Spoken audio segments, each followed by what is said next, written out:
So I've received a request to explain the costing of the modules and what I use. So here is the AliExpress orders. So this is the transceiver, the SN65HVD230, and I buy 10 of these for £10.29.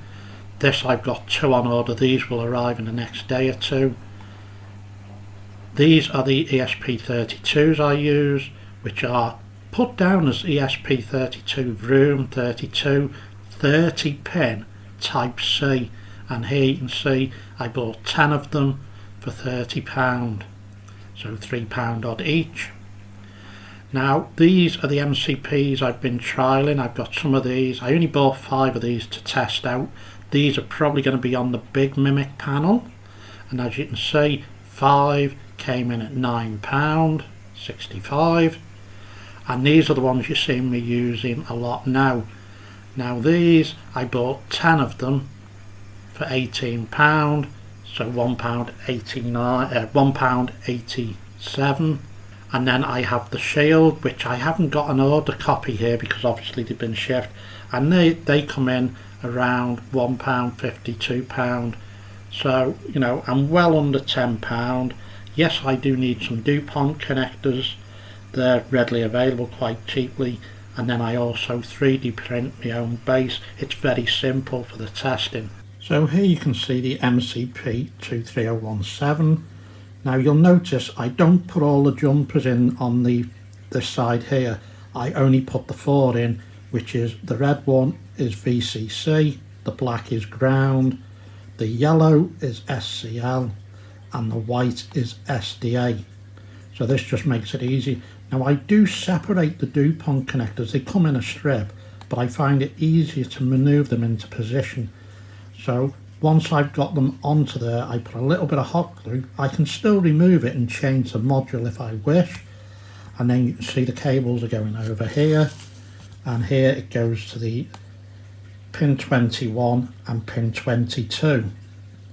I do something similar for the transceiver, and I put these on, and here you can see we've got pins 3.3 volt, which is the brown, ground, which is green, orange, which is RX, and blue, which is TX.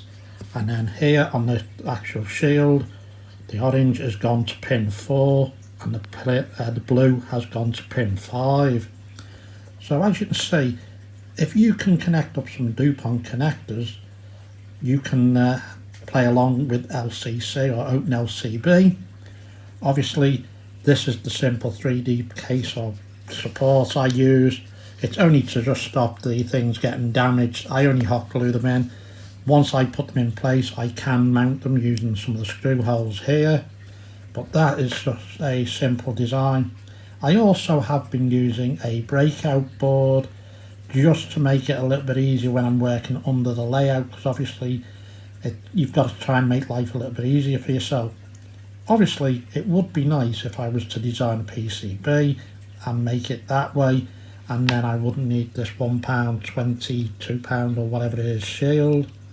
But at the moment, during development and testing, for what I need on the layout, this is going to do what I need really. Then the next thing I do is I like to test the module, and the first test I like to do is to ensure the MCP 23017 is working. Once I've confirmed that's working using the wire scan sketch, I then like to test the module on my test plank with my CAN USB 4. And at this stage I do leave the 120 ohm resistor in place for the test, because I just put the one module on the actual plank I've got. Once I've confirmed it's working, and this is going to go onto the layout, so this is going to be node 6, I will then remove that resistor, and then I have another standby module, which is one of the old Arduino ones, which has still got its 120 ohm termination resistor fitted. So then I can then implement this into the chain of the other nodes. So that's that bit. So I'll just show you within the sketch the different things I do.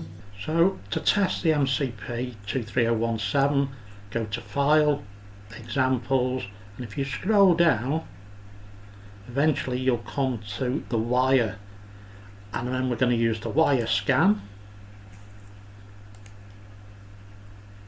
And here you can see I've got an ESP32 and the board manager is saying it's a dev module on COM port 5. So if I upload this to the ESP32, and at the moment it's just connected with the USB lead, then once this is compiled it will upload, and this sketch is going to scan all the I2C bus for whatever you've got connected. Now there you can see it's reset, so I'll just start the serial monitor, and the board manager has to be set to 115200, and here you can see now it's scanning and it's saying it's found an I2C device on address 20. So when we go into our main code, which you can get from my repository, I'll say this is just the demo sketch at the moment, which is on my layout. I'll say I know there is a minor bug in it which isn't affecting for what I need at the moment and is being worked on to be fixed. So in the board manager, obviously we do support different boards, so these are the pins that we're using. So this is a 2 servo sketch, so these now are already set up for you. You don't have to touch this bit. The only thing you need to go into is this bit here, the config.h. Again, you change the address to one that's your address, because really they are meant to be unique in case you ever want to give them to somebody else to use on their layouts. So this is my unique address. So because I'm using this on number 6, I've got it set as 0x06. We've got it set to default, which is 1. We then upload it to the ESP32. Being an ESP32, it does take a little bit longer than an Arduino would to compile, but you know, this is all you need to be able to do to be able to, as I say, play along with LCC. So here you can see it's now being uploaded to the ESP32. Now at the moment I haven't got it connected to the CAN bus, but before I do, I will change this to a 0. This just enables us to then reconfigure the node once you're within JMRI. So again, we just upload it.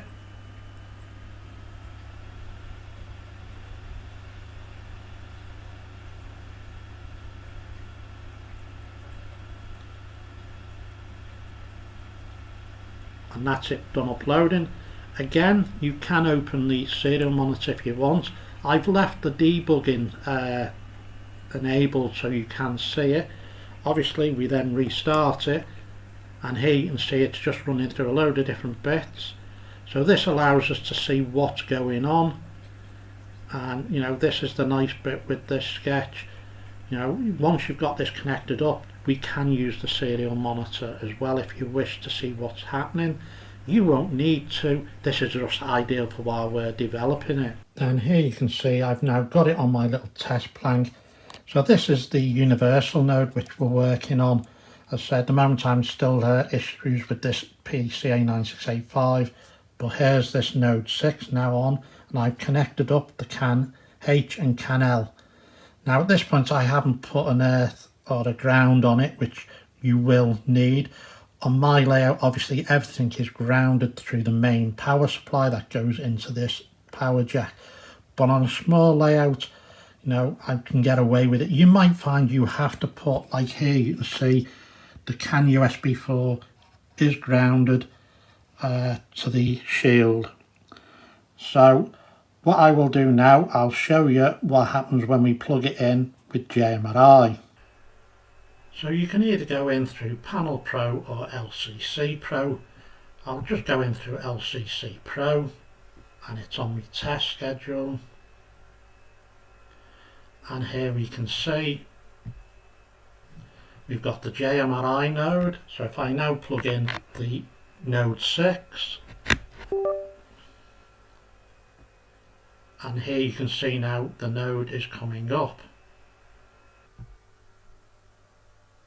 Sometimes you'll say it doesn't come up with the config. If that's the case, just click on the refresh, and then if you click here on config, You can see now JMRI is talking to the node, and then we can go into here, and this is where we do our configuration. And I've covered that in previous videos, but I've been asked to just sort of show how easy it is to get going with this. Obviously I'll just close JMRI down. I actually at the moment mainly use Panel Pro, so if I quit this, yes. And the reason I use Panel Pro at the moment is this is what I've been using for a long time. Now from LCC Pro you can open the original Panel Pro, but then obviously here you can see I've got my CAN USB 4 on COM6. Go to here, configure nodes this way, and again here's the node, we can configure it that way. So hopefully that's shown you just what we can do. You know, for a node that's cost me around £10 or less than £10, I can now control my servos, my spot detection, my block detection, my minute panel, and a lot more within the layout in the future.